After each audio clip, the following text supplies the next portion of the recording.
sisi lain ini bisa memunculkan identitas dari satu kelompok tertentu gitu ya.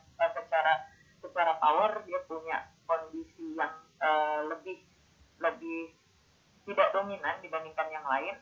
Jadi mereka ketika melakukan interaksi atau terlibat dalam pariwisata, komodifikasi budaya ini menjadi salah satu cara gitu ya untuk mereka mendapatkan power yang lebih banyak atau dalam posisi bargaining position seperti itu. Ini mungkin hal yang menarik yang bisa saya highlight sebelum mendengarkan teman-teman kita presentasi. Dan setelah presentasi gitu ya, saya minta kalian bertanya, tapi nanti di akhir saya akan bertanya ke masing-masing kepada kalian. Kalian sebutkan satu contoh dari komodifikasi budaya dalam pariwisata. Dan menurut kalian, apakah proses komodifikasi yang dilakukan oleh satu kelompok gitu ya, itu memberikan efek yang positif atau yang negatif, dan kenapa gitu. Jadi ini silakan kalian pikirkan dari sekarang sambil mendengarkan teman-teman yang presentasi, karena nanti saya ingin melihat sejauh mana kalian memahami ide mengenai komodifikasi budaya ini. Sampai sini cukup jelas nggak? Ada pertanyaan?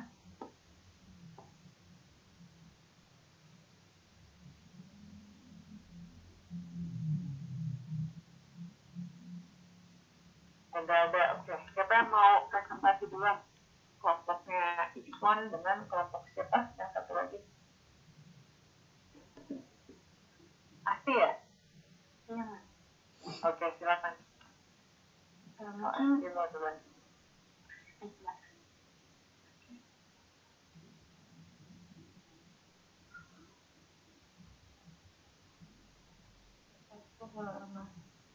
Ya, silakan. Rina.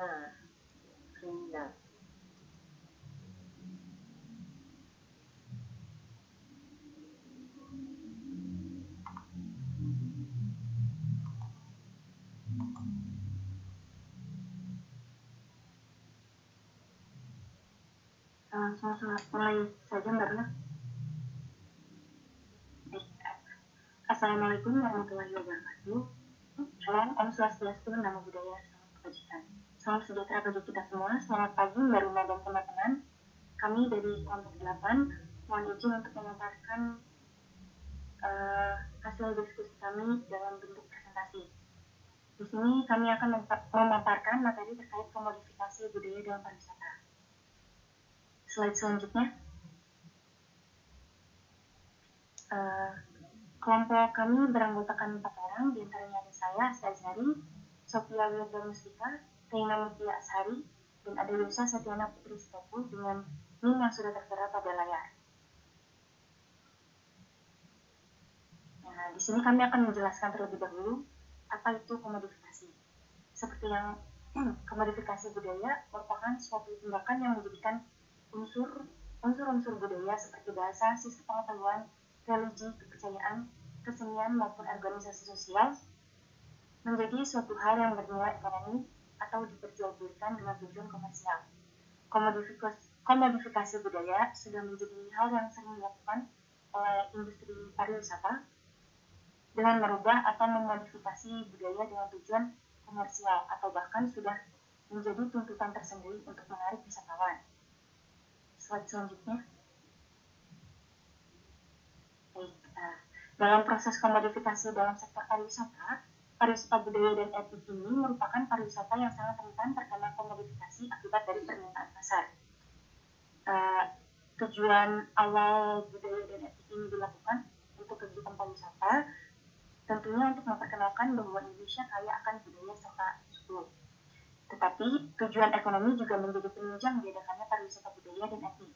Seperti yang telah kita ketahui bahwa Indonesia merupakan negara berkembang, biasanya masih sulit untuk meningkatkan ekonomi dengan menjual. Masih sulit untuk meningkatkan perekonomian dengan menjual keautentikan budaya dan suku merupakan salah satu cara untuk mempertinggi ekonomi di negara Indonesia. Slide selanjutnya. Berikut merupakan contoh bidang-bidang yang rentan terkena komodifikasi. Di antaranya ada kuliner khas, tarian adat, upacara adat, dan aktivitas masyarakat suku. Lalu selanjutnya ada faktor terkait kenapa komodifikasi budaya bisa terjadi. Dari faktor eksternal sendiri, adanya sebuah kegiatan atau hasrat untuk memenuhi kebutuhan konsumen. Komodifikasi budaya berorientasi untuk kepentingan ekonomi. Hal ini lalu dikaitkan dengan konsep pemasaran pariwisata yang bertujuan untuk mendapatkan kepuasan dari konsumen itu sendiri. Lalu adanya globalisasi. Globalisasi juga menjadi faktor eksternal terjadinya komodifikasi. Budaya baru yang muncul dari dampak globalisasi bisa saja masuk dan membawa pengaruh baik dan atau buruk ke dalam setiap kehidupan dan budaya. Dengan adanya globalisasi, beberapa kebudayaan kemudian dikomodifikasikan oleh sebagian masyarakat yang dikelola untuk kepentingan industri pariwisata. Yang ketiga ada perkembangan pariwisata di Indonesia. Seiring berkembangnya dunia pariwisata, muncul suatu permintaan pasar atau minat wisatawan, sehingga timbullah proses komodifikasi. Ide serta inovasi dalam mengembangkan ekonomi kreatif industri pariwisata juga dapat merubah keautentikan dari sebuah budaya yang ada.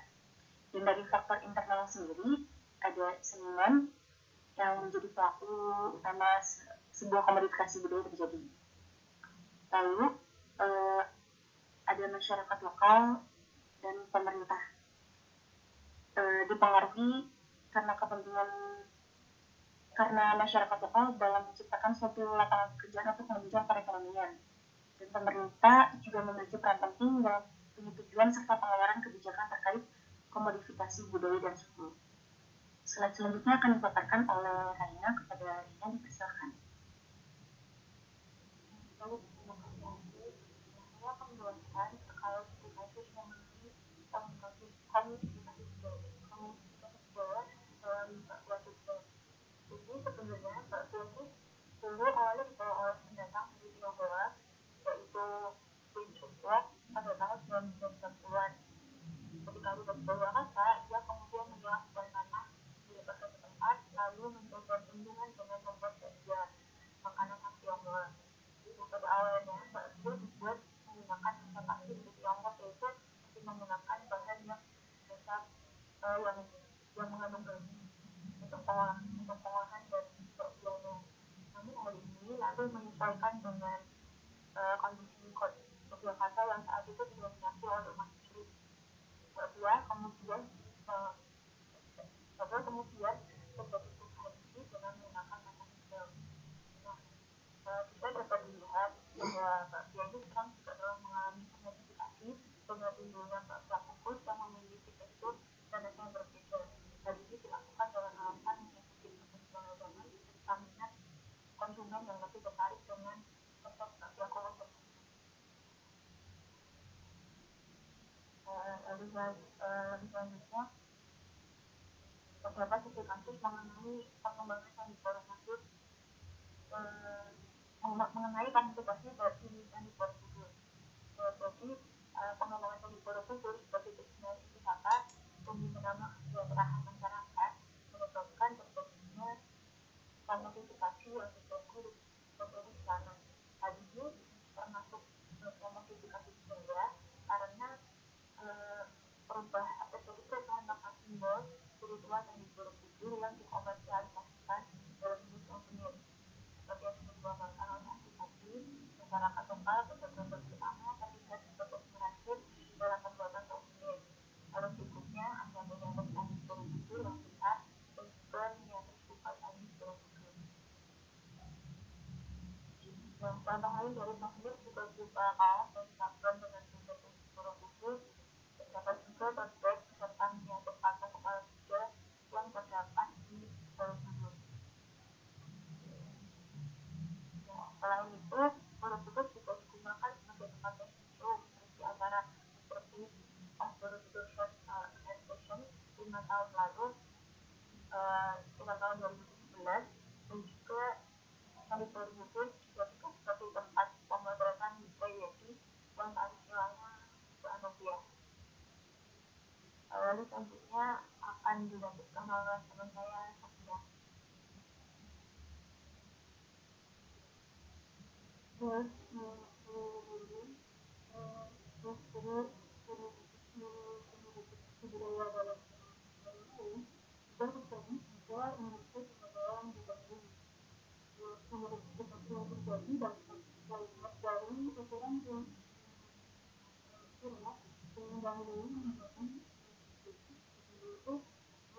kemudian atau juga itu dibuat lubang untuk tempat yang ini jelas tidak sesuai dengan konsep harus menjadi kemudian fungsi asli dari beberapa instrumen yang dalam SSL juga diubah sebelum ini ada periode yang kemudian banyak diungkapkan sebagai paham seperti yang untuk peninggalan dan pada akhirnya utilitas tersebut berfungsi sebagai tempat penimbunan sebuah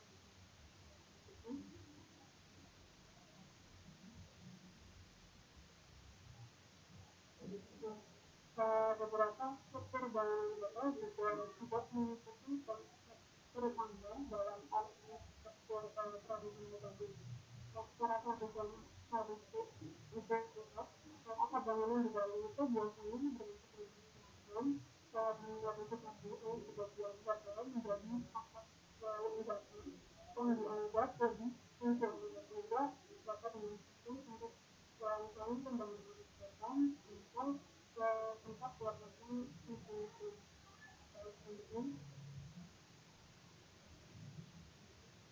kemudian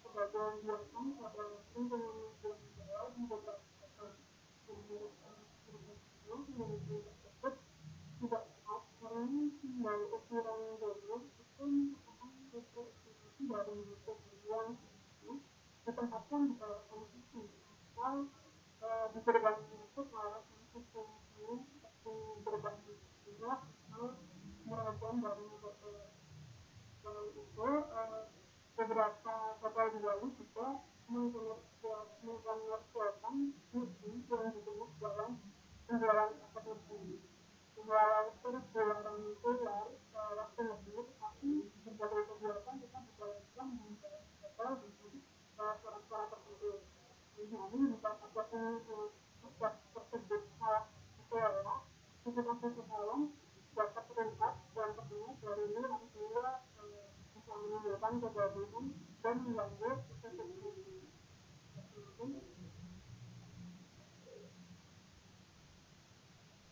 Lalu ada beberapa hotel dan membangunkan mengantisipasi menjadi biasa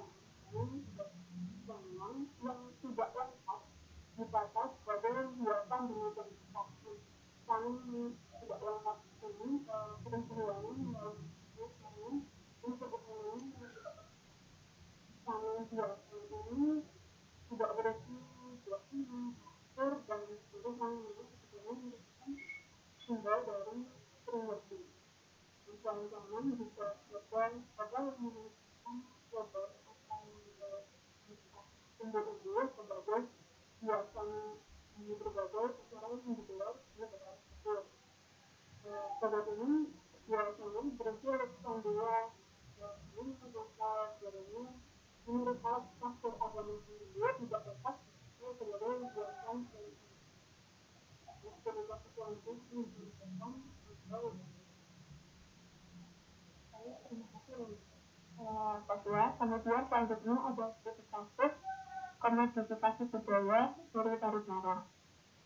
Perkara pada tahun 2006 menjelaskan bagaimana 5 Bukados, orang penari dan koreografer desa Sinopati memperkenalkan versi pendek dari pariwisata yang hanya berdurasi 1 jam.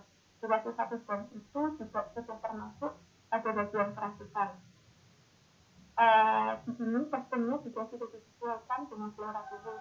Misalnya, topeng barong di beberapa pertunjukan dibuat untuk topeng kepalanya barongsai biar bisa lebih menarik perhatian wisatawan dari Asia.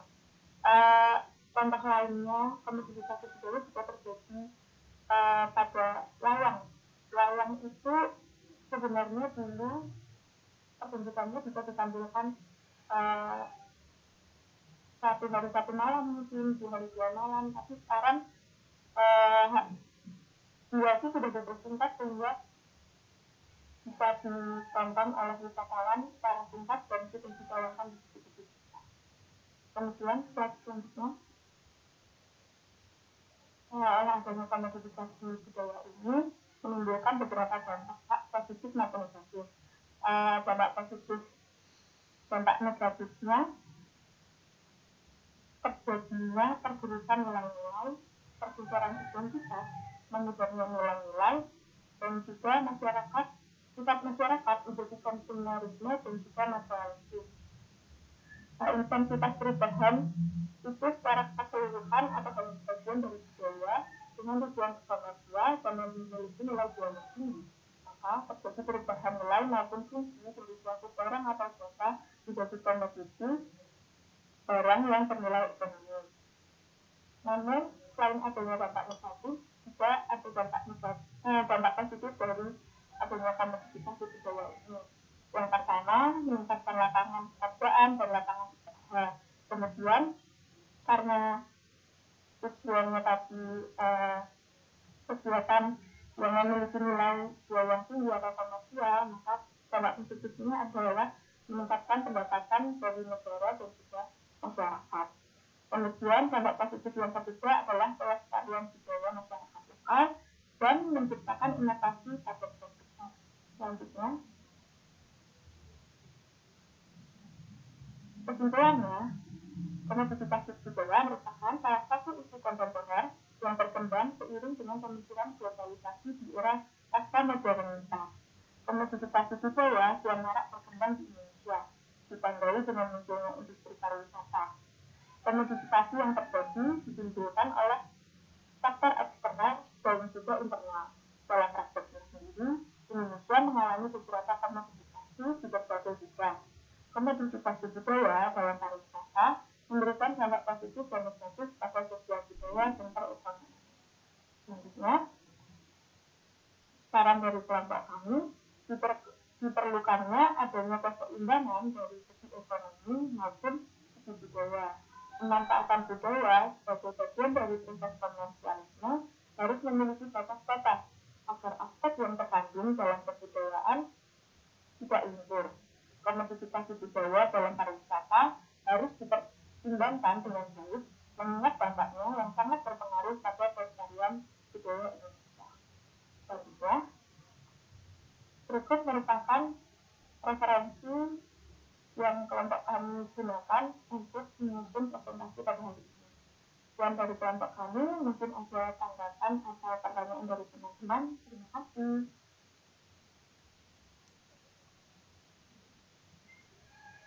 Terima kasih teman-teman Asti, Yasa, Sofia, dan Reina untuk presentasinya yang menarik. Penjelasannya sangat mudah dipahami. Ada pertanyaan nggak teman-teman yang lain?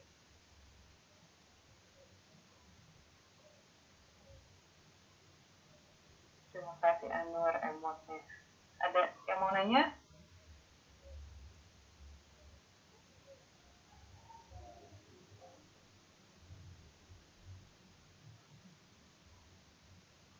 Ini kalian udah lemes ya. Anwar, silakan Anwar. Baik, terima kasih Marina atas kesempatannya. Mungkin saya mau nanya sedikit aja sih pendapat mungkin ya, lebih pendapat. Jadi kan yang saya tahu, jadi di Jogja itu ada namanya Omah Budaya. Nah, Omah Budaya ini yang punya itu orang luar negeri. Jadi dia orang luar tapi dia bikin Omah Budaya, kebudayaan Jogja gitu. Nah, di situ kan kayak gimana ya, menurut saya budaya itu dikomodifikasi sama orang luar negeri, tapi pendapatannya juga ya kembali ke luar negeri gitu. Menurut kalian gimana sih tentang itu? Sama dia juga bikin kayak apa sih, kayak sebuah batik gitu, batik dengan motif yang mudah diterima sama orang Eropa, karena orang Eropa kan suka yang simpel-simpel gitu kan, sedangkan batik di kita kan ada yang terlalu bermotif gitu, sehingga dia membuat satu batik baru yang dia branding itu batiknya Indonesia, namun apa namanya ya sangat berbeda, dan keuntungannya diambil lagi sama si dia untuk ke negaranya gitu. Nah, itu kan sebuah komodifikasi budaya yang mungkin tadi kalau aku lihat dari presentasi kalian ada orang yang punya peran gitu kan, kayak pemerintah tadi terus seniman dan lain-lain kayak gitu. Dan ternyata ada komodifikasi budaya yang malah dilakukan sama orang yang bukan dari budaya kita gitu. Buat kalian juga. Terima kasih. Pertanyaannya Anur bagus sekali. Silakan Askin dan teman-teman. Baik, Mbak Rina. Ini menurut pendapat saya sendiri mungkin nanti akan ditambahkan oleh teman-teman kelompok. Ini kan terkait faktor internal dari pemerintah yang memberikan persetujuan kebijakan terkait komodifikasi budaya dan suku.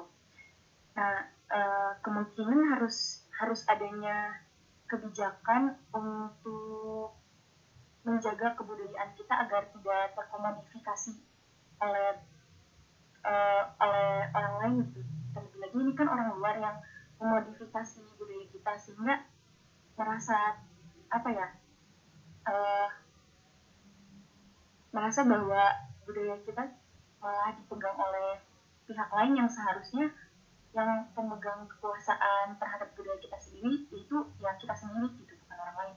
Jadi harus adanya kebijakan dari pemerintah karena kalau dari masyarakat sendiri mungkin kurang kuat untuk menanggapi kasus ini karena kecuali kalau misalnya masyarakat mendemo karena menyuarakan suaranya dengan demo gitu ke pemegang tadi tanah budaya ya Anur. Kalau dari sisi pemerintahnya sendiri harus adanya kebijakan sih, mungkin seperti itu. Dari teman-teman kelompok mungkin ada yang mau ditambahkan.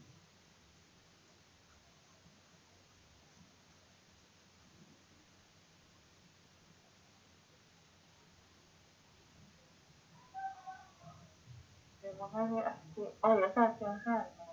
Kalau menambahkan sedikit aja sih Mbak, setuju sama pernyataannya Asti. Sebaiknya tuh pemerintah hendaknya membuat peraturan yang membatasi pemanfaatan budaya itu sendiri, yang membatasi pemanfaatan budaya yang menjadi suatu komoditas yang dikomersialkan. Kemudian pemerintah itu juga harus memberikan perlindungan budaya lokal yang fakta mungkin agar nilai-nilai dapat tetap dilestarikan. Terima kasih. Terima kasih ya, Sa. Yang lain ada mau merespon pertanyaannya Anwar?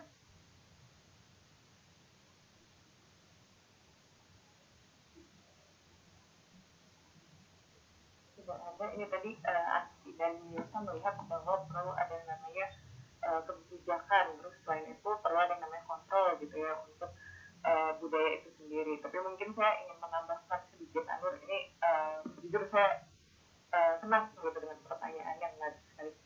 Kalau misalnya kita lihat sebenarnya komodifikasi yang dilakukan oleh orang di luar dari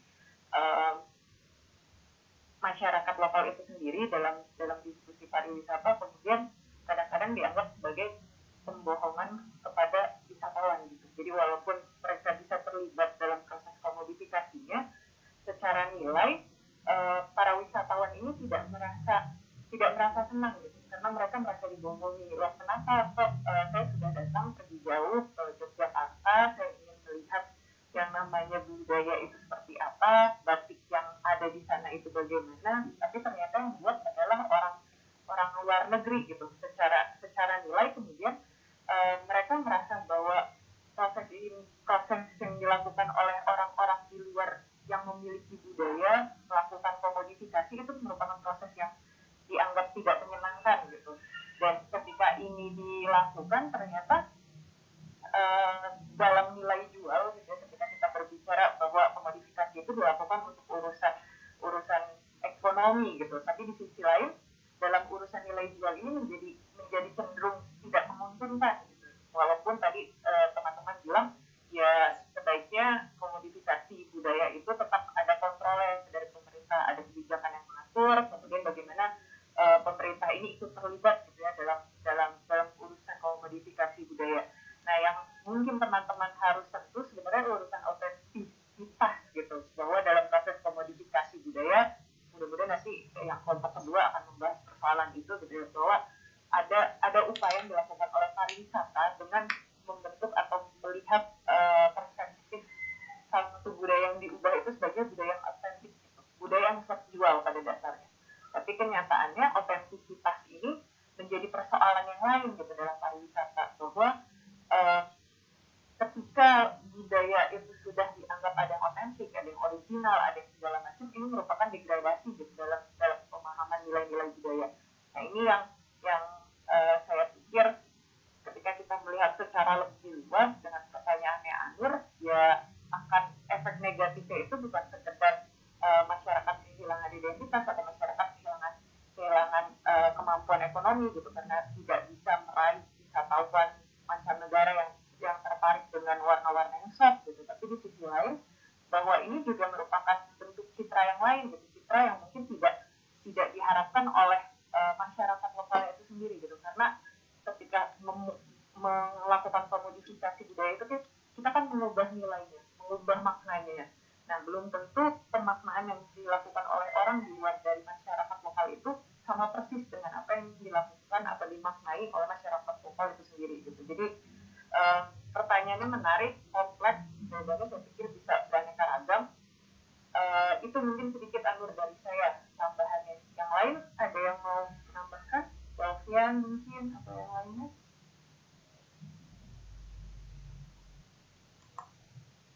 Mungkin apa ya, sedikit penguatan agar autentisitas itu lebih bisa dilindungi, karena autentisitas yang saya baca ternyata ada yang berpendapat kalau autentisitas itu bisa terikat pada tempat. Jadi misalkan itu yang berjualan orang luar negeri dijual di Indonesia, orang-orang kan nggak tahu ya, jadi orang-orang kan mengira itu tetap autentik karena ada di Jogja gitu.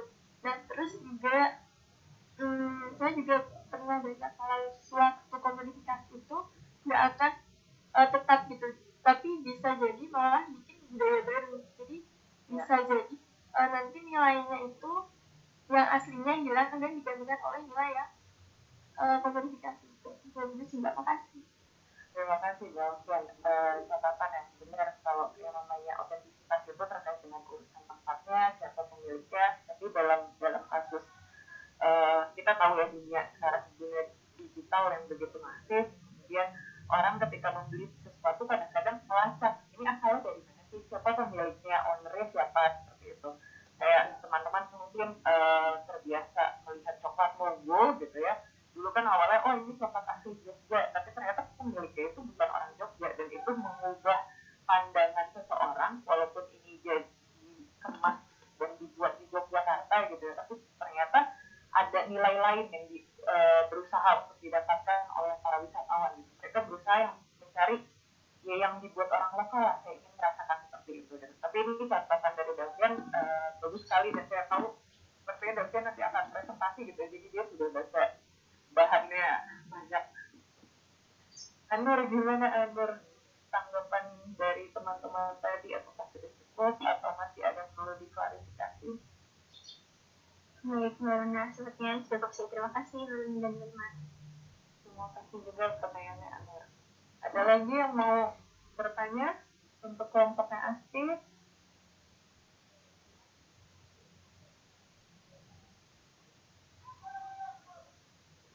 Sudah ada?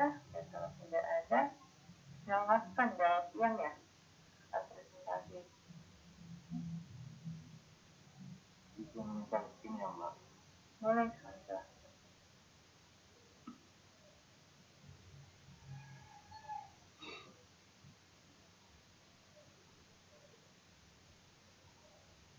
Apa sudah terlihat? Bismillahirrahmanirrahim. Assalamualaikum warahmatullahi wabarakatuh. Terima kasih atas kesempatan yang telah diberikan Mbak Runa dan teman-teman sekalian. Sini kami dari kelompok 1 dengan anggota Iswan Bahri, Muhammad Syarifah, Afwan Afalaya, dan Devin Kamal Hadim akan menyampaikan materi terkait komodifikasi budaya. Berhubung kan adalah presentasi kedua nih, gimana kalau misalnya kami ingin mencoba untuk memahami perasaan teman-teman yang sebenarnya tidak tampak di layar monitor kami ya. Walaupun seperti itu, teman-teman gimana kalau misalnya kita cek sound dulu nih baru. Jadi teman-teman bisa mengirimkan apapun itu, baik apapun itu, baik di kolom chat ataupun menggunakan fitur emoticon reaction terkait mungkin perasaan teman-teman hari ini, mood teman-teman ataupun keadaan teman-teman hari ini. Bisa kirim apapun itu. Kalau aku tahu ada nih di sini yang sahur tadi lupa sahur, tidurnya kebablasan, atau jangan-jangan ada yang lupa dibangunin ayam. Waduh, gemes sih gaya. Ya baik, terima kasih atas responnya teman-teman. Alhamdulillah begitu. Sebelum menyampaikan materi, terlebih dahulu izinkan kami menyampaikan sedikit video untuk menstimulus teman-teman supaya bisa lebih semangat lagi di pagi hari. Pada rekan saya persilahkan.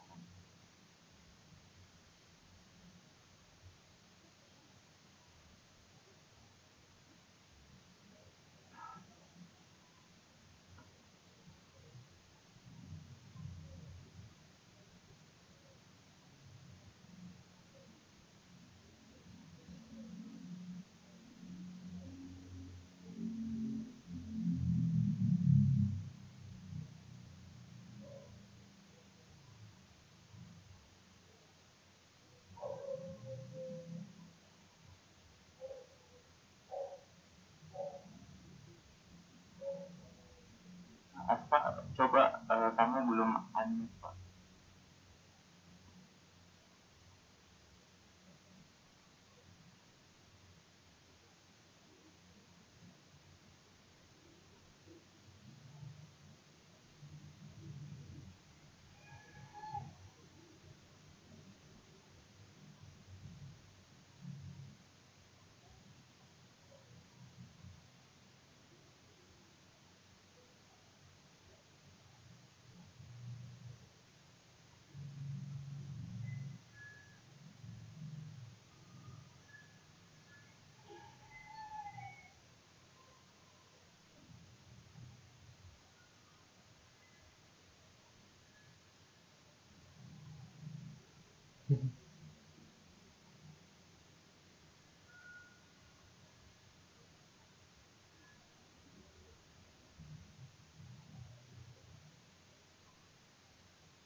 Nah, mohon maaf teman-teman karena ada kesalahan teknis, jadi suaranya enggak, videonya enggak bersuara. Tapi teman-teman udah punya sedikit gambaran kan dari kata-kata yang terakhir bahwa beberapa atraksi yang ditampilkan di video saya itu ternyata ya otentik loh. Jadi untuk menjawab hal tersebut, kami semacam hadir pada kesempatan kali ini. Oh ya, langsung saja teman-teman karena kita dibatasi oleh waktu. Saya persilakan kepada rekan saya Aspana Falyaya untuk menyampaikan materi kelompok A. Terima kasih.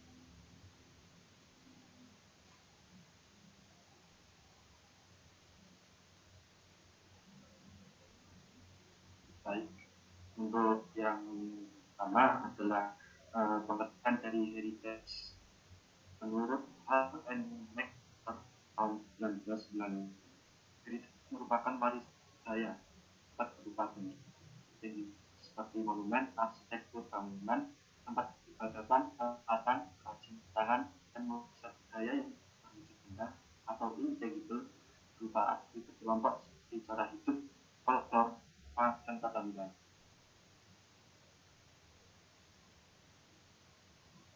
Kita diterapkan pada dua fenomena yang berbeda. Hal tersebut dikarenakan heritage ini diterapkan pada dua fenomena. Yang pertama, menurut Merriman tahun 1991, heritage dikatakan sebagai cara untuk mewariskan adat istiadat dan lanskap budaya kepada generasi mendatang. Yang bisa diwariskan antara lain pengakuan pelestarian bangunan, alat lanskap, peran, monumen, festival, desa, tradisi budaya sehari-hari, adat istiadat dan gaya hidup yang telah digunakan menegakkan dengan mengekspresikan identitas dan kepemilikan komunitas. Yang kedua, menurut Albert and Lely tahun 2000, identitas pandang negatif karena diasosiasikan dengan manipulasi. Jadi, manipulasi sejarah yang guna menciptakan sesuatu yang cenderung akan dipertimbangkan oleh masyarakat untuk mengeluarkan uang dan dituju. Banyak peneliti pariwisata telah mengkarakterisasikan warisan di sejarah yang disederhanakan atau palsu dan merendahkan para komersil.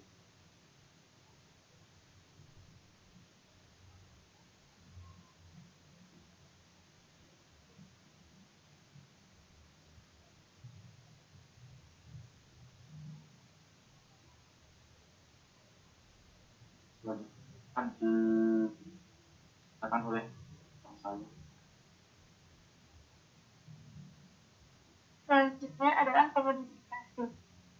Nah, kenapa tadi ada pendapat bahwa heritage itu dipandang buruk ya? Karena salah satunya adalah adanya komodifikasi. Menurut Barker, tahun 2005 komodifikasi diasosiasikan dengan kapitalisme. Menurut Weber, Adorno dan Heckmayer pada tahun 1979 mengemukakan bahwa perkembangan suatu industri budaya menimbulkan konsep komodifikasi, di mana komodifikasi diartikan sebagai produksi budaya secara massal oleh industri budaya dengan hasil produk budaya yang tidak otentik, manipulatif, dan terstandarisasi. Lalu pendapat dari David Greenwood, komodifikasi ialah apapun yang dijual dalam bentuk komoditas termasuk budaya. Selanjutnya,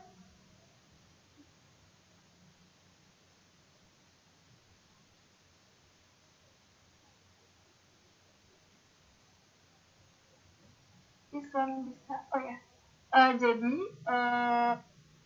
komodifikasi ini mengancam authenticity. Authenticity sendiri secara umum dapat diartikan sebagai keaslian. Nah, di tabel ini ada ringkasan dari banyak bentuk kunci keaslian.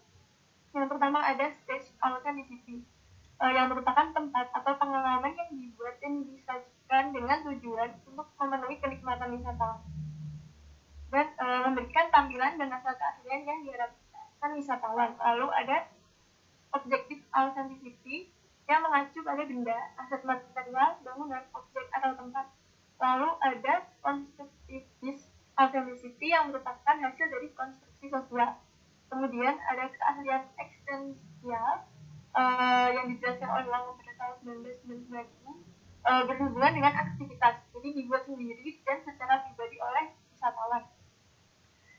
Bentuknya ada keaslian interpersonal yang akan dibuat sendiri dan terkait dengan identitas diri, menciptakan keadaan melalui pengalaman holistik. Lalu ada keaslian intrapersonal yang berkaitan dengan perasaan tubuh, simbolik, serta menciptakan keaslian yang berhubungan dengan apapun materi dan pengalamannya.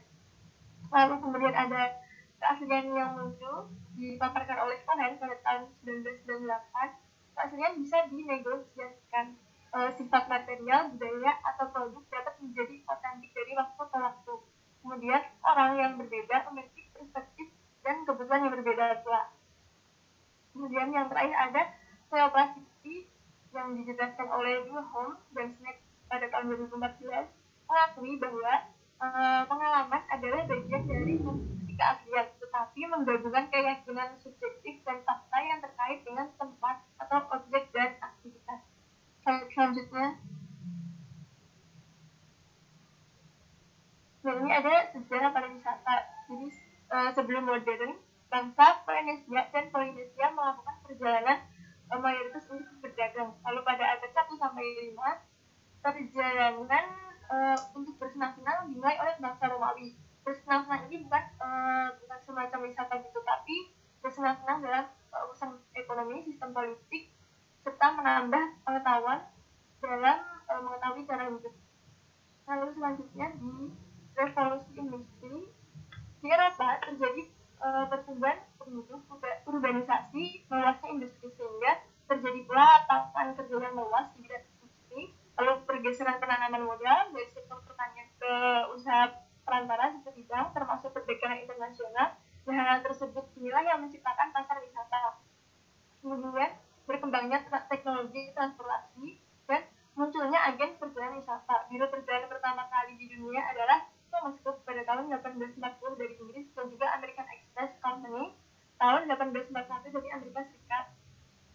Industri perhotelan dan akomodasi bangkit. Di samping akomodasi, banyak pula restoran dan bar serta jenisnya seperti kedai kopi dan teh yang timbul akibat urbanisasi. Selanjutnya, mulai munculnya literatur kepariwisataan, salah satunya Guide to Hotels oleh Automobile Association tahun 1901. Kemudian berkembangnya Mesir, Amerika, dan Yunani sebagai daerah wisata. Perjalanan tersebut diatur dan dikoordinasikan oleh Biro Perjalanan Thomas Cook pada sekitar permulaan abad 19. Kemudian berkembangnya pariwisata setelah Perang Dunia II dan makin berkembang setelah Perang Dunia Perang Dunia I, lalu makin berkembang saat Perang Dunia II karena adanya pesawat komersial dan juga jet. Berkembangnya pariwisata ini menimbulkan peningkatan wisatawan yang meningkatkan juga permintaan dari wisatawan sehingga terciptanya standar-standar tertentu. Lalu kemudian terbentuklah komodifikasi demi memenuhi demand wisatawan karena bagaimanapun wisatawan menginginkan kepuasan dengan standarnya terpenuhi. Selanjutnya,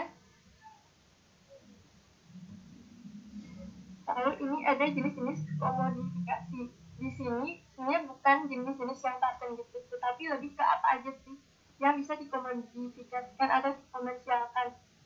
Yang pertama ada komodifikasi agama. Dari perspektif pariwisata, agama itu dianggap sebagai komponen warisan.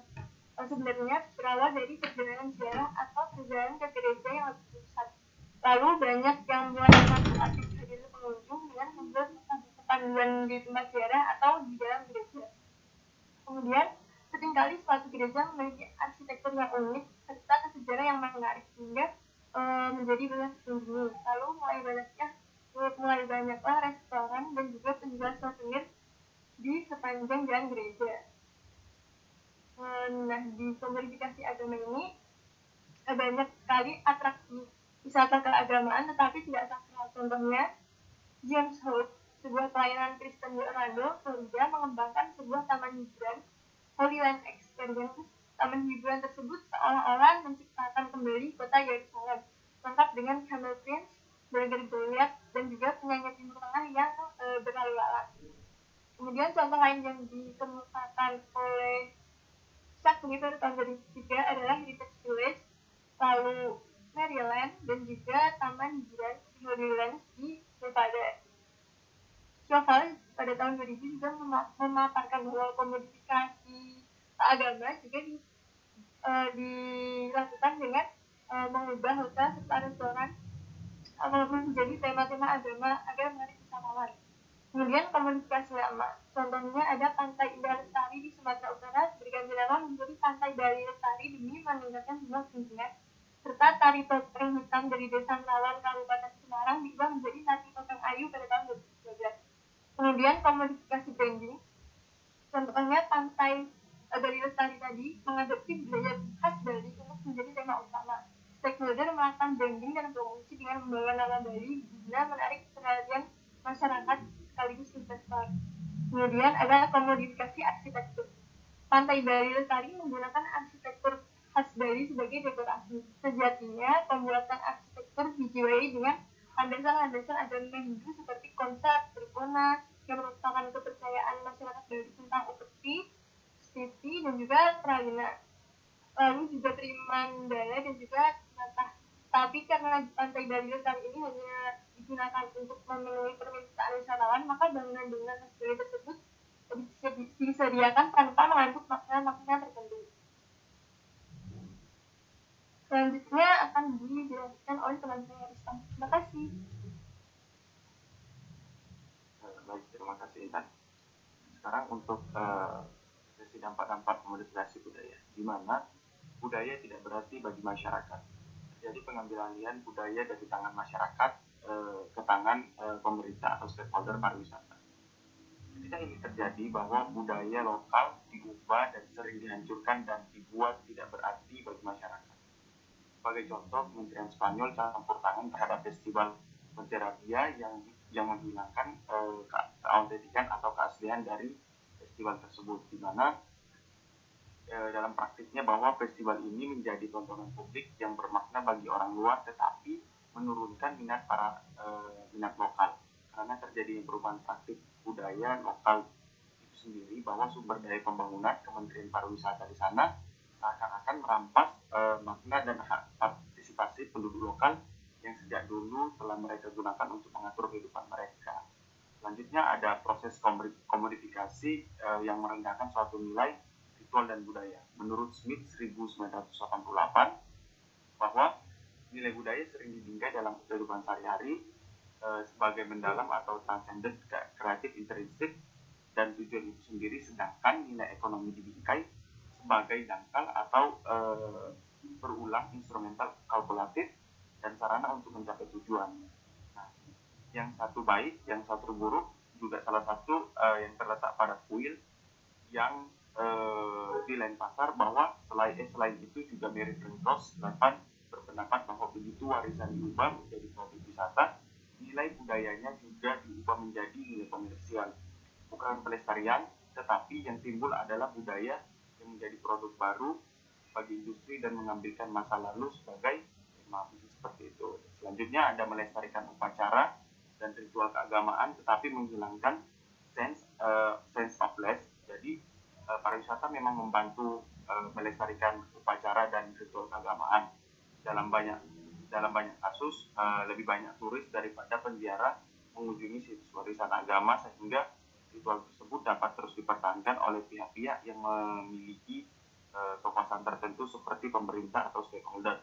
Tetapi menghilangkan sense of place itu karena suatu tempat ritual atau tempat ziarah yang terjadi mengedepankan kekusyukan atau kesucian seperti itu, sekarang malah menjadi dipertontonkan seperti itu. Jadi mengganggu mereka yang datang untuk beribadah.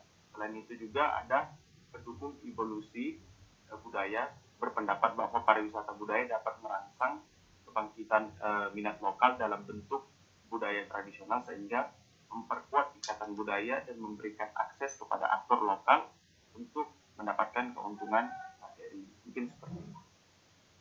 Selanjutnya.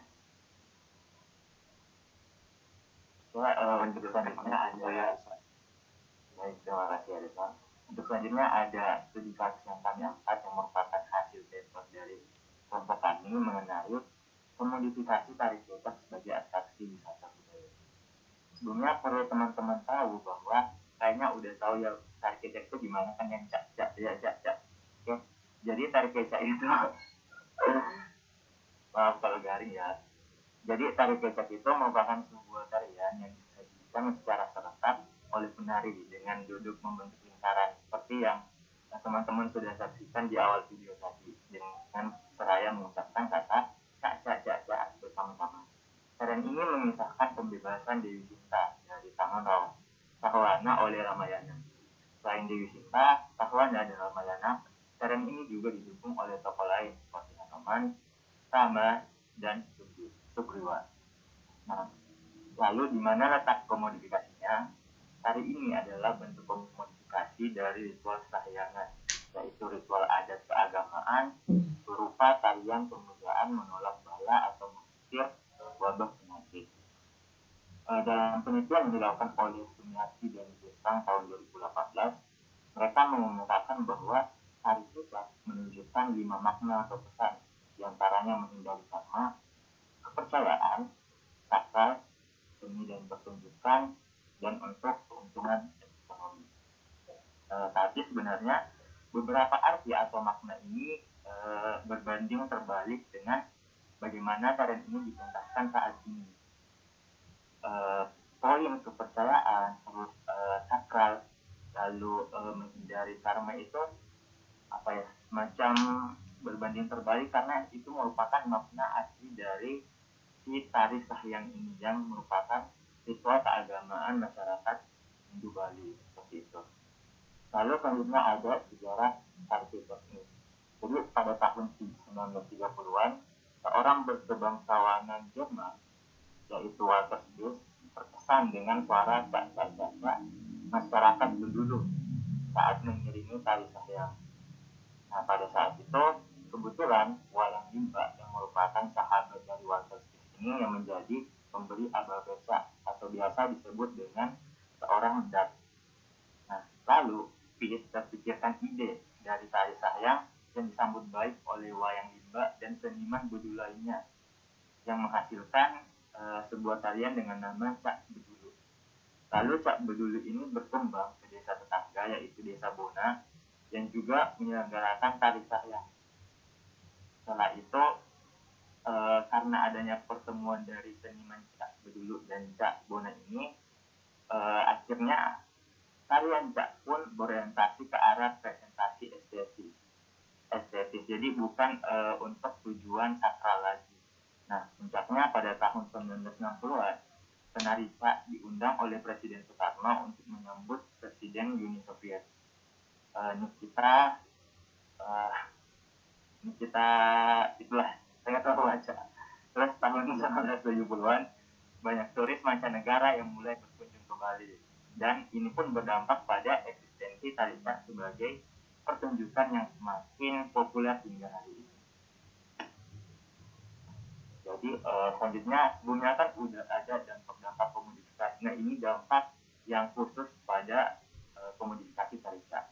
Yang pertama, di satu sisi komodifikasi budaya dapat membuka peluang ekonomi dan sebagai langkah perlindungan terhadap budaya asli. Ini disampaikan oleh Aiken dan Tayan tahun 2005. Oleh karena itu, lalu tapi di sisi lain komodifikasi ini berimplikasi pada hilangnya nilai autentik dan makna asli budayanya. Dalam hal ini dalam hal ini Cole tahun 2007 mengungkapkan bahwa ketika suatu budaya didefinisikan sebagai komoditas wisata, maka keasliannya akan berkurang. Bahkan jika suatu kebudayaan berkembang dan dikenal oleh banyak orang konsumsi, maka nilai prinsip kebudayaan tersebut dapat kehilangan daya tariknya.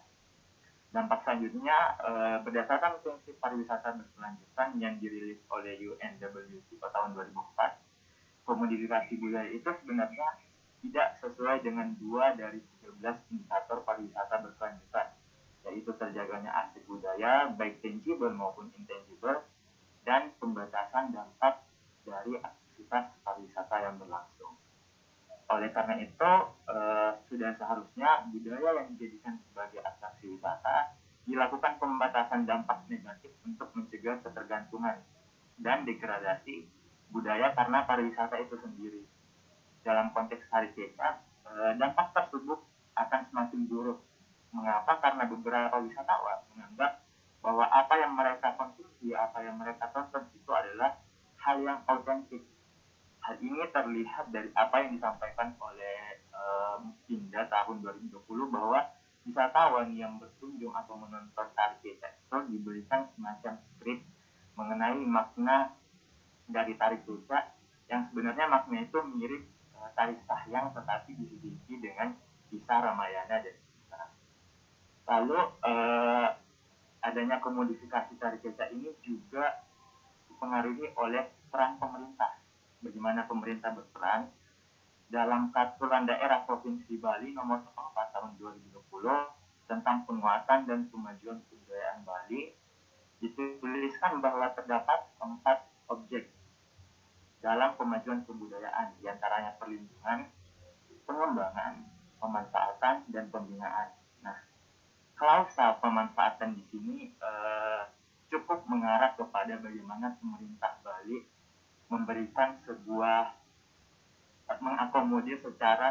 mengakomodir melalui peraturan tertulis kepada para pegiat kebudayaan untuk melakukan komodifikasi budaya, melakukan pemanfaatan untuk bisa mensejahterakan masyarakat seperti itu. Selanjutnya ada sedikit renungan bagi teman-teman sekalian, bisa langsung raise ataupun bisa menuliskan di kolom chat. Lalu kira-kira bagaimana langkah yang dapat diambil untuk memproteksi budaya ini? Bisa siapapun itu bisa langsung raise ataupun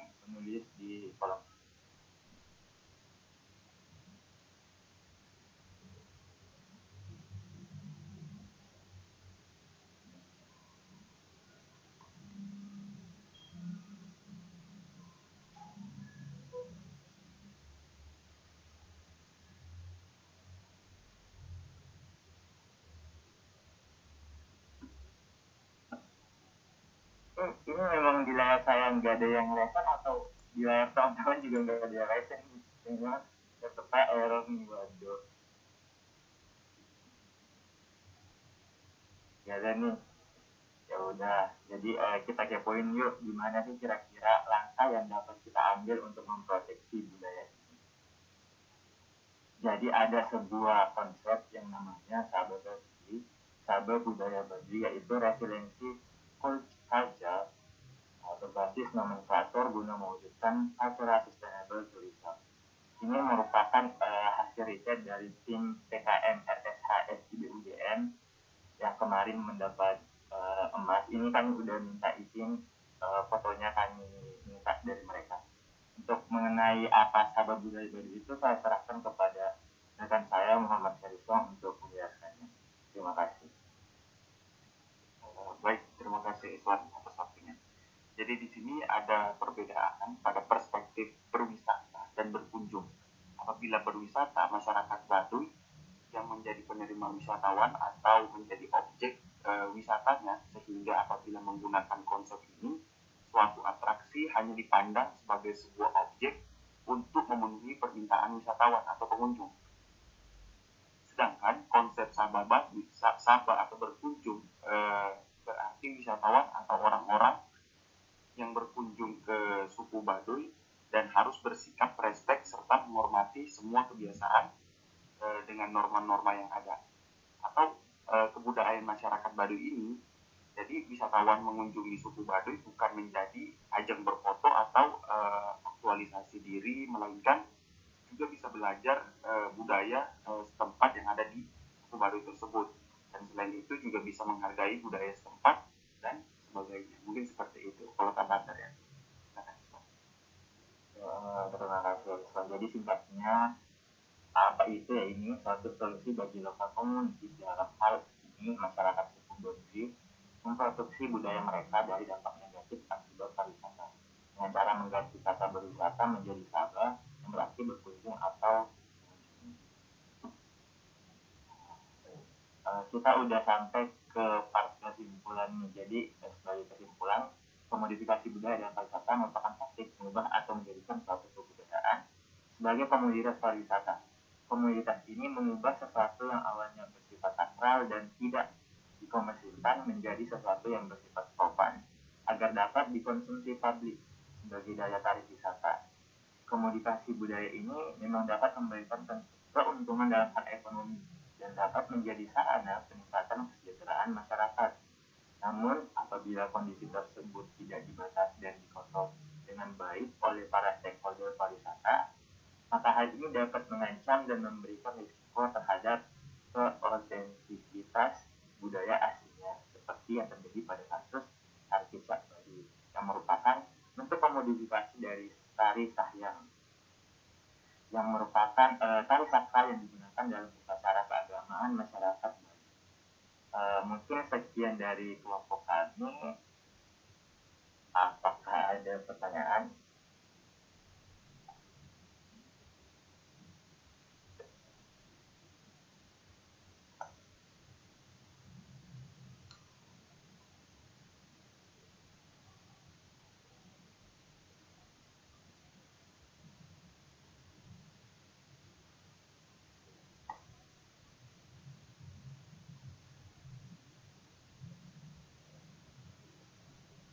Sebelumnya Ikhwan pertanyaan sudah direspon. Jadi yang mau nanya nih, Jadi udah pada paham sama saya. Alhamdulillah, ini bravo gitu ya kalau kata anak saya gitu, buat kelompok hari ini kita bisa mendapatkan ilmu yang luar biasa gitu dan menarik sekali presentasinya. Teman-teman yang lain gimana, ada pertanyaan nggak dari apa yang Harrison ini sudah melakukan komodifikasi juga, dia komodifikasi budaya aslinya sudah pakai Monggo. Silakan, ada stasi budaya. Silakan teman-teman yang lain yang mau bertanya. Ini kelompok kayak Iswan siap menjawab pertanyaan kalian. Ada yang mau tanya?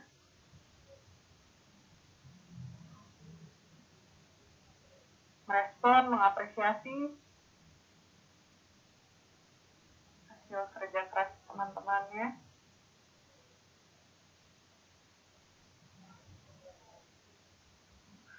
Tidak ada. Kalian sudah hawa-hawa liburan kali ya? Oke.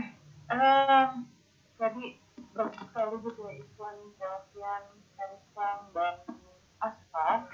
Penjelasannya sangat runut dan jelas bagaimana kemudian ide komodifikasi ini tidak muncul tiba-tiba gitu, tapi secara bertahap dan bisa dikatakan bahwa isu komodifikasi di Indonesia kemudian berbelakangan ini gitu semakin dibahas. Padahal di negara lain hal ini sudah menjadi pembahasan yang cukup lama gitu. Tadi dia sudah menunjukkan dari timeline-nya bagaimana isu pariwisata melihat terkait dengan urusan budaya, bagaimana pemahaman masyarakat mengenai budaya dan budaya yang diubah itu seperti apa gitu untuk kegiatan pariwisata. Ini beneran gak ada yang mau nanya teman-teman?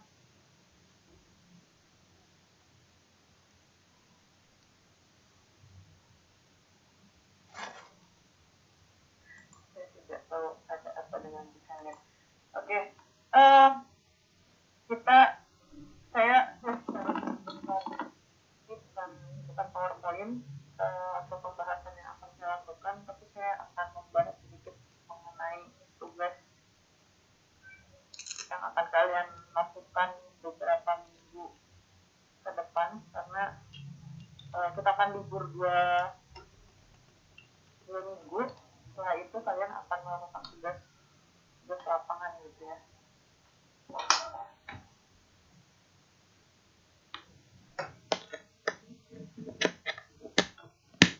Ini yang harus kalian lakukan di tanggal 13 Mei setelah libur lebaran.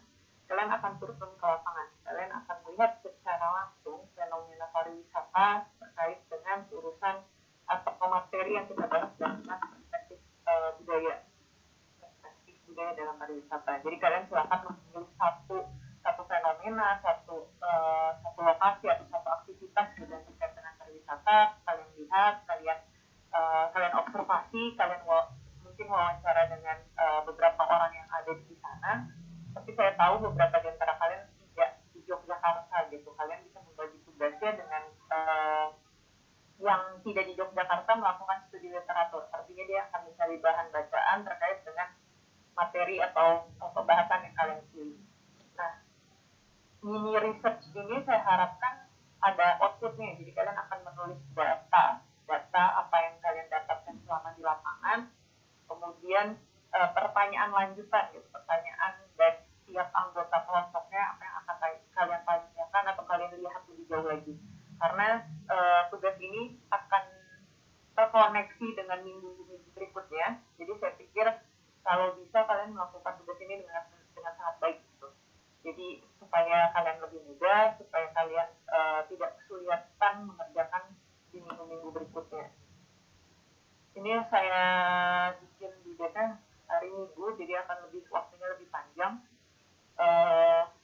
dan hasilnya itu tinggal diupload oleh salah satu anggota saja ya, jadi tidak semua harus mengupload. Itu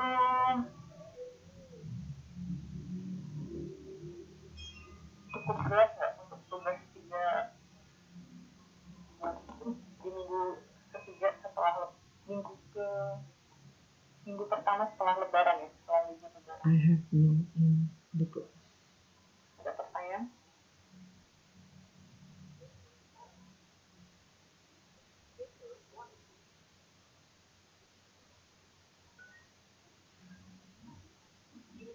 It is necessary that you look for your phone.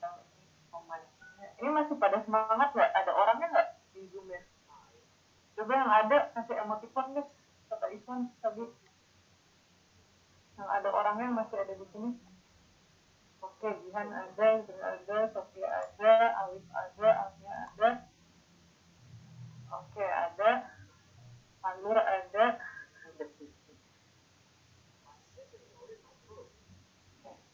Itu sebenarnya kalian masih ada di sini. Kalian ada pertanyaan nggak teman-teman? Terkait dengan komodifikasi budaya, atau kalau kalian bilang saya sudah paham mbak, komodifikasi budaya ini isu yang muda, isu yang sangat dekat dengan saya,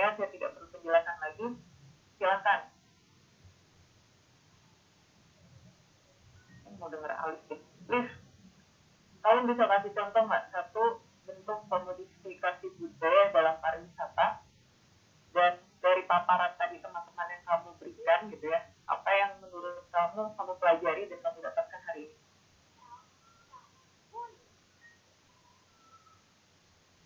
Baik Mbak, ini saya ambil dari tugas saya semester lalu waktu menulis topik mengantar manajemen warisan budaya.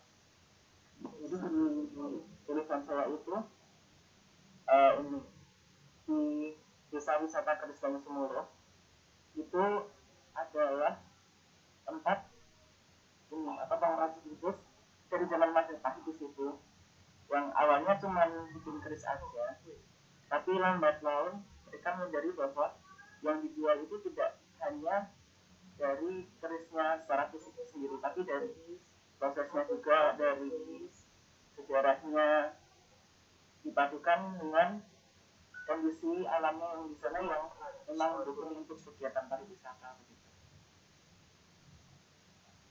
Ya, terima kasih Alif contohnya. Apa yang kamu pelajari, hal baru apa yang kamu pelajari dari presentasi teman-teman yang tadi disampaikan?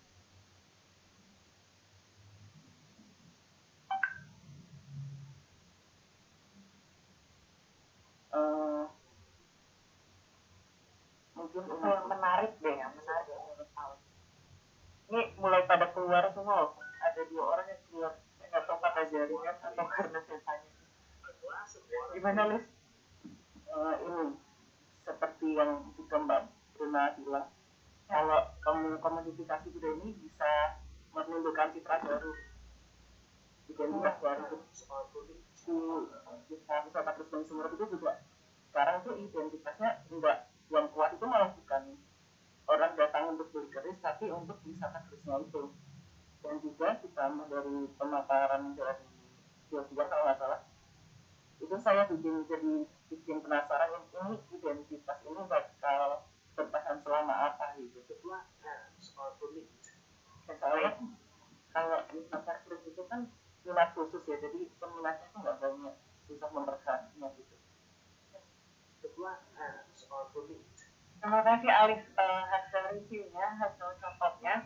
Ini saya boleh minta tolong kelompoknya Aksi atau Iswan merespon menurut kalian ketika terjadi komodifikasi budaya itu kan kemudian muncul identitas baru. Kita tidak bicara ini baik atau buruk gitu ya kemudian, tapi kira-kira seberapa lama sih identitas baru ini akan bertahan gitu? Good question gitu Alif, terima kasih. Menurut kalian seperti apa? Sampai titik mana deh kira-kira identitas baru ini bisa bertahan? Atau situasi apa kemudian yang bisa membuat identitas baru ini mungkin bertransformasi lagi, atau kemudian malah dia hilang sama sekali?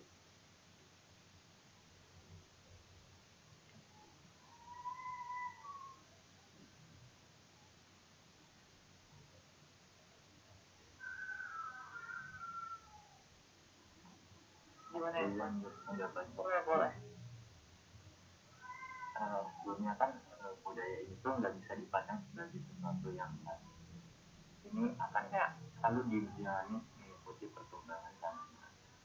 Mengenai pertanyaan Alif tadi, menurut saya selama kan biasanya atraksi wisata ataupun desa wisata itu tutup jika sudah tidak ada peminatnya.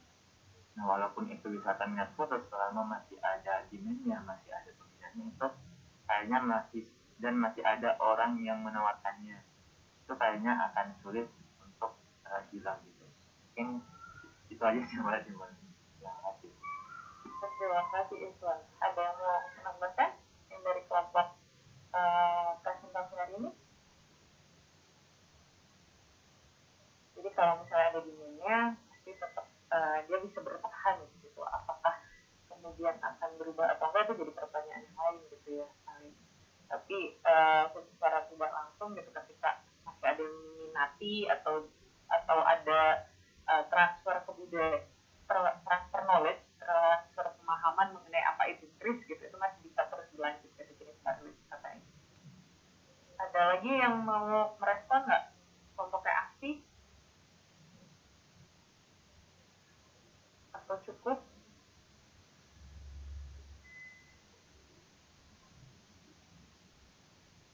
menambahkan mungkin barunya Boleh, silakan. setuju banget sama Iswan tadi. Adanya komodifikasi juga akan bertahan ketika permintaan pasar ini berubah. Adanya perubahan dari permintaan itu sendiri, dan mungkin nanti juga setelah adanya komodifikasi, adanya akulturasi juga dapat terjadi ketika permintaan pasar dari wisatawan ini berubah. Mungkin seperti itu, Mbak. Terima kasih. Terima kasih, Asti. Ini Asti melihat lebih jauh lagi gitu ya, ketika komodifikasi terjadi, kemudian bisa hal-hal terkait dengan budaya itu berubah gitu, bisa jadi akulturasi, bisa jadi nanti ada proses adaptasi budaya baru atau apa gitu ya. Terima kasih sekali tambahannya. Oke, saya akan ya siap-siap. Oke, tinggal 4 orang. Rasika Raffi, menurut kamu contoh komodifikasi budaya itu seperti apa, dan apa yang bisa kamu pelajari dari presentasi kemarin?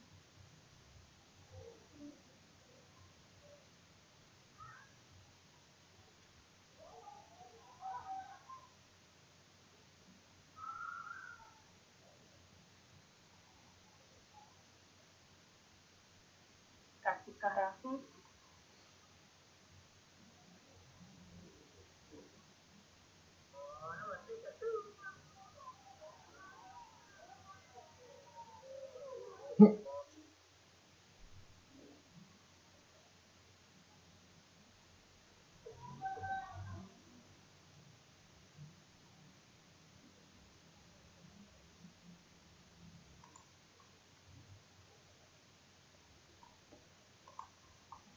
Ada Tania Jamil, kalau kamu diminta untuk memberikan contoh komodifikasi budaya dalam pariwisata, kira-kira kamu punya contoh apa? Dan apa yang bisa kamu pelajari dari hasil pemaparan teman-teman yang presentasi hari ini?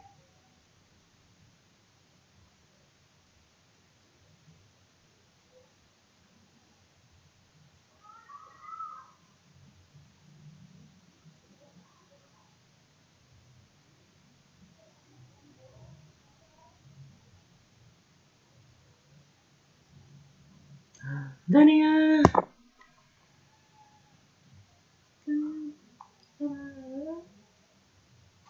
Tania?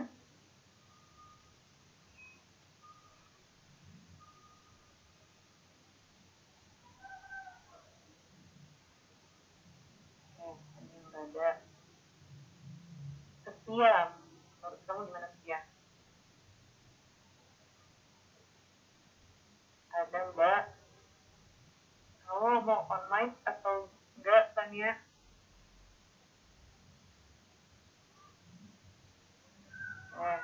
Tunggu. Setia, menurut kamu gimana Setia?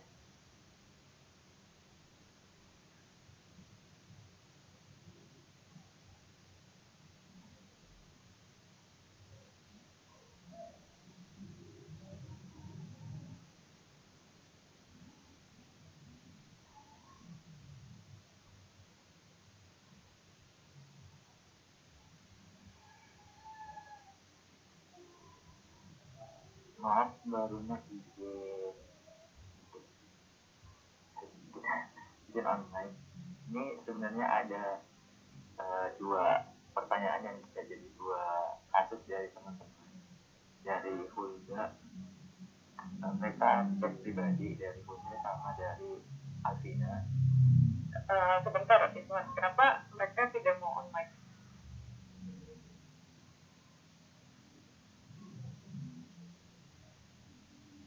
Mbak, saya Alvina, saya tadi tuh mau tanya kan Mbak, cuma saya merasa tuh pertanyaan saya tuh agak absurd gitu, makanya saya chat Delvian tadi kayak, ini pertanyaan kira-kira make sense nggak ya buat ditanyain buat kayak topik hari ini gitu. Oke, Alvina, silakan ditanyakan. Pertanyaan itu tidak ada yang pernah benar dan salah. Pertanyaan itu semuanya benar. Silakan, mau seabsurd apapun dalam pikiran kamu, jangan-jangan saya bilang wow, itu pertanyaan luar biasa gitu. Jadi silakan ditanyakan. Jadi tadi kan saya sempat kepikiran ya Mbak, kalau di pernikahan itu kan termasuk kayak salah satu ritual gitu mbak. Ya. Kalau misalnya biasanya kan pernikahan ya cuma pernikahan gitu, terus kan kadang ada disediain kayak kotak apa sih sumbangan apa gimana gitu ya mbak. Nah tapi sekarang itu anehnya saya pernah melihat kayak apa ya, ada orang yang saya kenal ketika mereka menikah itu kan sekarang pandemi gitu ya mbak. Nah itu tuh menyediakan kayak apa ya, kayak sumbangan gitu loh, jadinya ini tuh pernikahannya sekarang jadi yang apa namanya, apa ya, jadi yang sesuatu yang bisa di apa ya, hiburan buat orang-orang apa gimana sih, kok ada itu, ada masih ada kayak kolom-kolom sumbangan kayak gitu loh mbak. Ya gitu. Gitu aja mbak. Terima kasih Alvina. Ini termasuk salah satu bentuk modifikasi budaya gitu. Tapi mungkin kita dengerin pendapat dari Jovian, atau Ikhwan, atau kelompoknya Asti gitu, melihat fenomena seperti ini. Terima kasih Alvina pertanyaannya ya. Terima kasih sudah mau online. Gimana menurut Ikhwan, Jovian, Asti, Rena? Fenomena sumbangan.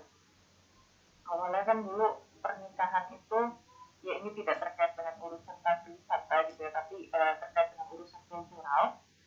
Bagaimana pernikahan dulu itu kita lihat ada kotak sumbangan ya, setiap kalian masuk ke satu pernikahan kemudian ada kotak sumbangan. Tapi sekarang ini mengalami perubahan. Ini proses komodifikasi dan kira-kira mungkin efeknya akan seperti apa gitu ya dalam bentuk kebudayaan yang baru ini. Aneh nggak ketika kalian harus menampilkan kolom jumlah sumbangannya berapa gitu, karena prosesnya sekarang juga perkawinan banyak yang virtual gitu.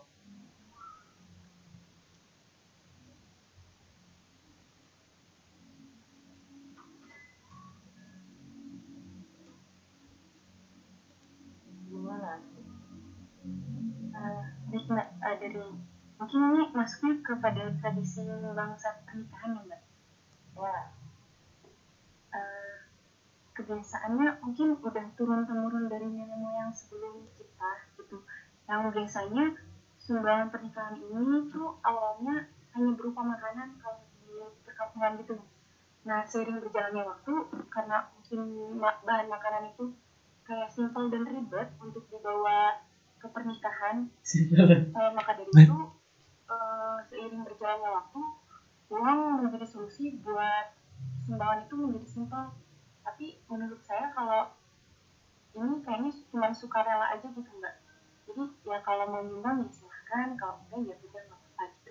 Tapi terkadang kalau virtual kayak gini kan jadi agak bingung yang menyediakan kayak dana dan ATM lainnya untuk sumbangan dari pernikahannya. Padahal kan ini juga virtual gitu.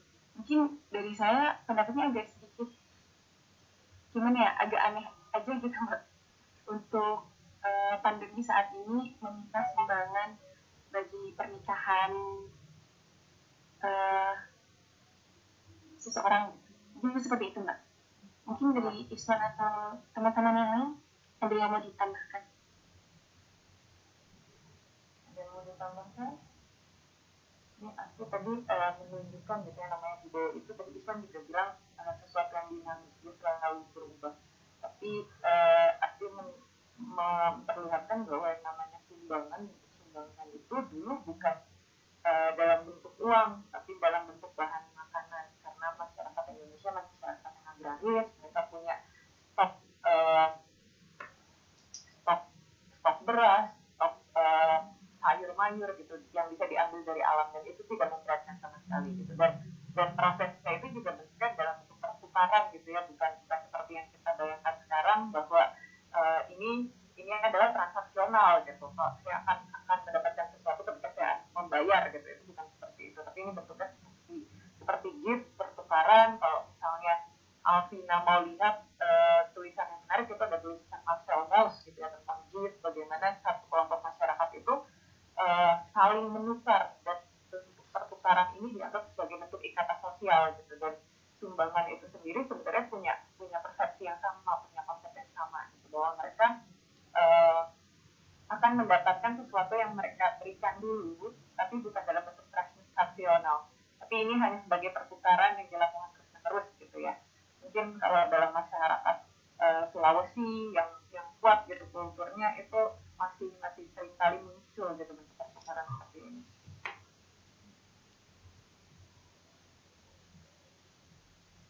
Oke, terima kasih ya Alvina pertanyaannya.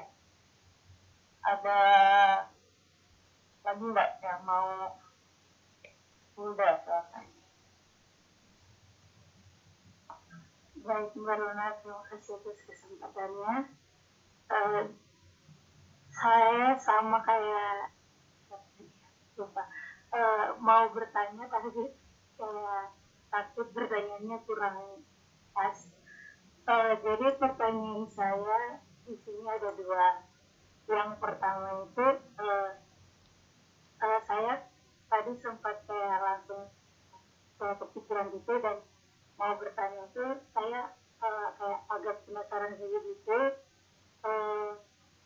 Mau tanya itu kan kalau budaya kami orang Papua itu kan saat melakukan tarian adat, baik tarian penyambutan, tarian puji-pujian gereja, dan tarian lain-lain itu kan harus diwajibkan, bukan diwajibkan tapi itu sudah memang adat kami dan sudah turun-temurun bahwa saat kami melakukan tarian yang laki-laki itu kan badannya harus kosong tanpa baju.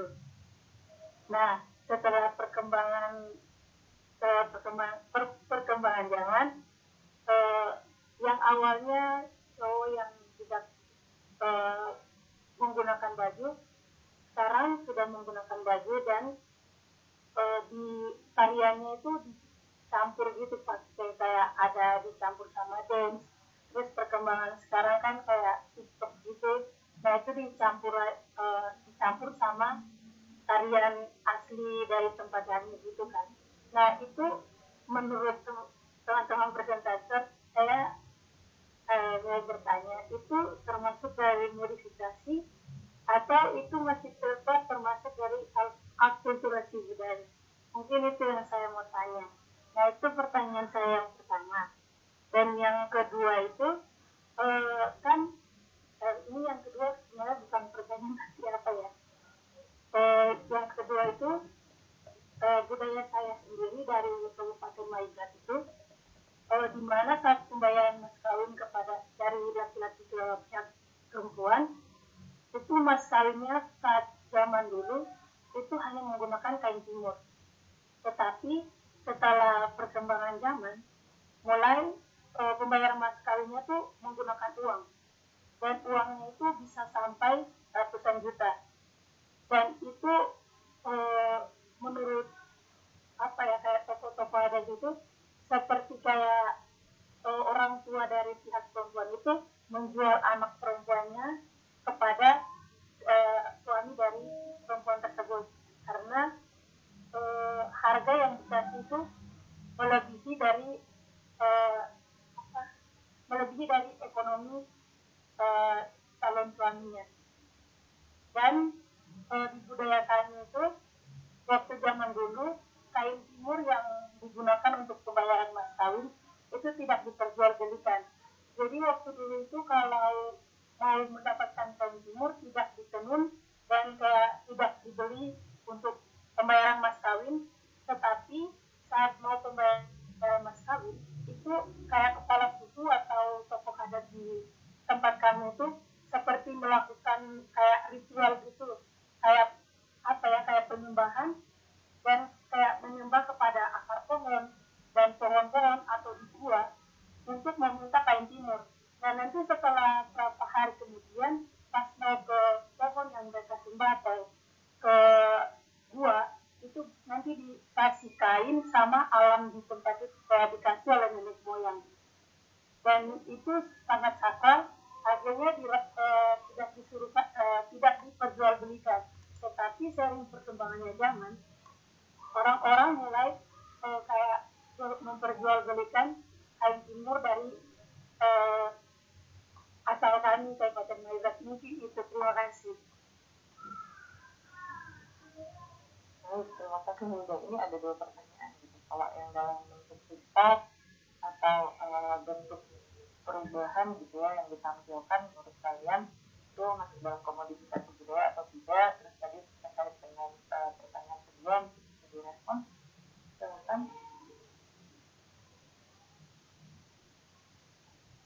Silakan. Mungkin pertanyaan satu dulu ya Uja, yang dua menyusul. Ini kalau dibilang itu salah satu bentuk komunikasi, menurut saya dan mungkin kelompok saya sudah pasti. Ini sebenarnya hampir mirip dengan kejadian tarik kecak Bali, cuman tamannya ada yang berbeda. Kalau tarik kecak Bali itu mengalami komunikasi mungkin itu dari dulu. Nah, dari tarian ataupun adat dari Fulda itu mengalami komodifikasi karena adanya perkembangan zaman globalisasi teknologi. Kalau dibilang komodifikasi, iya ya udah, soalnya kan itu udah sedikit merubah ya, yang awalnya mungkin sakral menjadi tidak sakral, terus gerakan-gerakannya itu malah ditambah-tambah dengan gerakannya mungkin dance yang lebih modern. Mungkin itu udah ada yang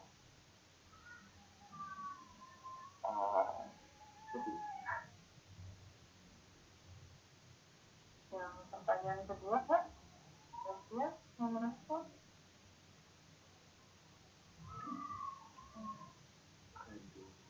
Pertanyaan kedua itu, mohon maaf Pak, intinya bagaimana ya?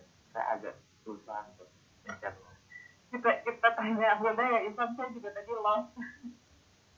Tapi Hilda mungkin bisa diulang pertanyaan kedua, intinya apa yang Hilda ingin ketahui dari pertanyaan.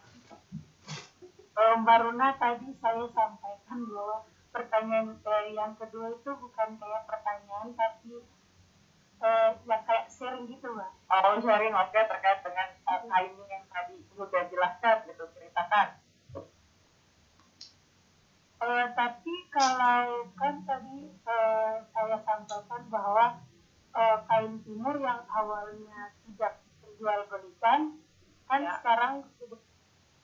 Sekarang mulai diperjualbelikan dengan harga yang cukup lumayan. Nah itu berarti tetap masuk modifikasi kan?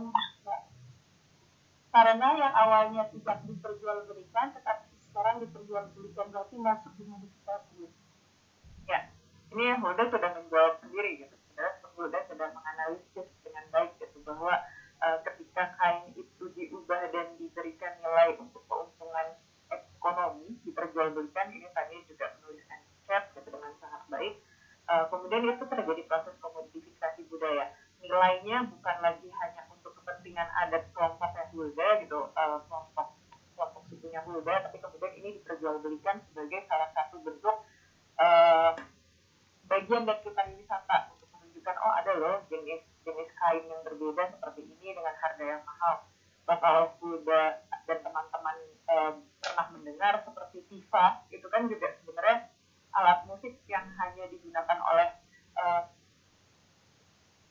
saudara kita di Papua gitu ya, untuk mendukung proses ritualnya mereka, proses kulturalnya mereka. Tapi kemudian ini diadopsi oleh pariwisata, dikomodifikasi menjadi salah satu bagian dari souvenir yang harganya itu luar biasa mahalnya gitu juga. Dan di sini di satu sisi ini ada terjadi proses perubahan nilai yang tadinya benda itu milik satu komunitas, kemudian ini menjadi milik global. Dan di sisi lain ini juga menunjukkan identitas, dan mungkin sebelumnya orang lain tidak bisa paham apa sih sebenarnya tifa, apa sih kain timur tadi.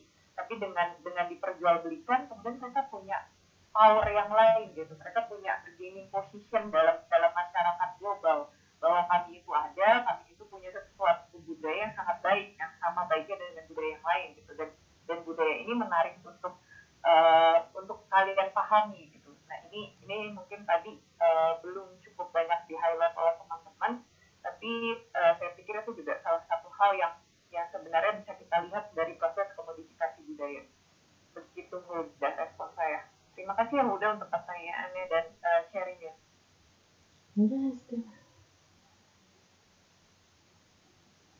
Ini Tania, terima kasih responnya di chat. Kemudian ada dia juga karena ada jaringannya bermasalah juga menuliskan di chat topeng Malangan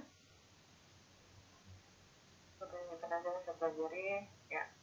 Ini secara umum sebenarnya kalian sudah sangat paham gitu, karena isu komodifikasi budaya ini juga pasti sudah dibahas berulang kali, dan saya pikir tadinya saya mau memberikan tugas individu gitu terkait dengan komodifikasi budaya, tapi saya melihat perjuangan kalian, teman-teman yang presentasi dan mungkin teman-teman yang benar-benar mendengarkan itu apa sih yang bisa dipelajari, saya mengurungkan niat itu, dan saya hanya ingin menyampaikan ke teman-teman yang lain ketika ada teman-teman yang melakukan presentasi, diapresiasilah dengan pertanyaan. Mereka melakukan itu, menyiapkan materi dengan energi yang luar biasa, mereka ingin menyajikan dengan sangat baik, bukan hanya untuk mereka berusaha mendapatkan nilai yang bagus gitu ya, tapi ini ada transfer informasi, transfer knowledge yang mereka coba gitu untuk diberikan ke kalian. Jadi upayanya itu ya kalian bisa mengapresiasi dengan minimal menyampaikan presentasinya baik sekali, atau bahkan lebih baik lagi ketika kalian bertanya.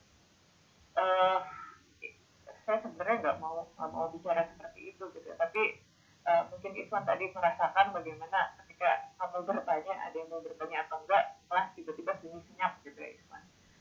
Jadi itulah perasaan saya selama ini Iswan, kalau tidak ada respon dari teman-teman terhadap apa yang saya sampaikan, atau ketika saya memancing tapi kalian hanya berdiam aja gitu.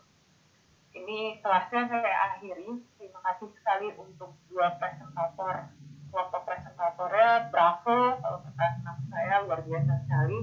Saya menikmati sekali presentasi kalian, luar biasa. Ini presentasi dari dua kelompok terakhir yang saya pikir menutup dengan sangat baik gitu. Jadi saya apresiasi kerja keras kalian. Terima kasih banyak, dan kita akan ketemu 2 minggu lagi ya teman-teman setelah Lebaran. Minggu besok sudah mulai libur, kemudian akan ada 1 minggu libur. Saya mengucapkan selamat Hari Raya Idul Fitri untuk teman-teman yang merayakan. Saya minta maaf lahir batin kalau ada kata-kataan saya atau tindakan saya yang melukai kalian semua gitu. Dan kita akan setelah itu kita tidak akan ada kelas Zoom, karena kalian akan turun ke lapangan. Saya hanya akan memantau apa yang kalian lakukan di lapangan itu dari hasil kerja kalian. Jadi manfaatkan hasil kerja lapangan ini, karena nanti ini bisa jadi baseline kalian untuk melakukan penelitian skripsi atau penelitian yang lain. Jadi dimanfaatkan sebaik mungkin. Silakan dibagi tugasnya dengan kelompoknya, siapa yang akan bertugas dalam urusan apa, dan hasilnya itu akan kalian gunakan untuk tugas luas. Jadi supaya tidak bolak-balik harus melakukan, ya lakukan dengan baik di 2 minggu penelitian itu. Itu aja dari saya. Sekali lagi terima kasih untuk partisipasinya, terima kasih untuk keterlibatannya, terima kasih untuk teman-teman yang tadi saya panggil kemudian menuliskan di chat gitu ya. Saya tahu sebenarnya kalian punya pertanyaan yang sangat bagus, kalian punya pemahaman yang luar biasa, tapi mungkin saya tidak tahu apakah kita bahkan dalam pembelajaran masih menggunakan kultur malu gitu ya. Tapi secara umum sebenarnya silakan on mic, silakan tanyakan pertanyaan apapun, pertanyaan itu tidak pernah salah. Dan ketika saya mengapresiasi sesuatu yang ini pertanyaan sangat baik gitu, ini pertanyaannya baik sekali gitu, itu salah satu upaya saya untuk menghargai apa yang kalian tanyakan gitu, dan pikirkan. Itu aja dari saya. Terima kasih, selamat pagi teman-teman, mudah-mudahan selalu sehat ya. Selamat Hari Raya Idul Fitri untuk yang merayakan, maaf lahir batin. Selamat pagi Mbak Runa. Terima kasih Mbak Runa.